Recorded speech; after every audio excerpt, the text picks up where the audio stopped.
va peut-être bouger aussi. Ouais, là, c'est l'animation offensive. On voit Dembélé, on voit Barcola. Ouais, là, tu as les deux cartes joker. Pour les futurs entrants parisiens, Barcola, Dembélé, courage aux défenseurs.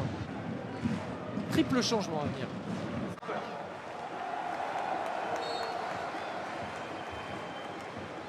Équatorien.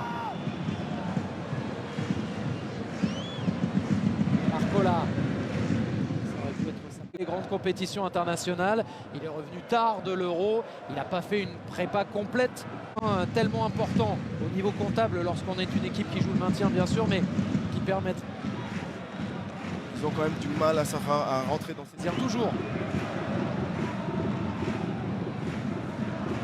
On l'a expliqué en avant-match, avec le départ de Kylian Mbappé, il va falloir qu'il soit beaucoup plus efficace.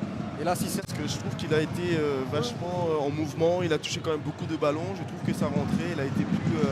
Au début, c'était compliqué techniquement, mais depuis sa grosse occasion, sa grosse situation... Attention à Barcola qui tente sa chance à son tour. Les entrants ont raison.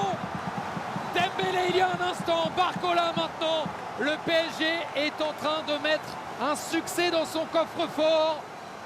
3-1, des sourires. Ça n'est pas le match parfait, très certainement, mais dans les têtes, la manière dont ça se joue, ça fait du bien.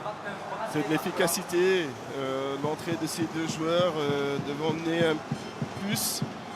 Et là, on vient de le voir avec Barcola sur cette qualité de dribble. On voit que c'était la clé à gauche pour... Et à gauche, on y est encore avec Barcola de nouveau pour servir. Colomani, penalty.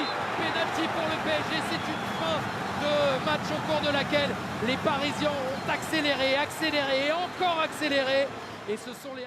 aussi. L'entrée qui ramène de la percussion, de la qualité technique.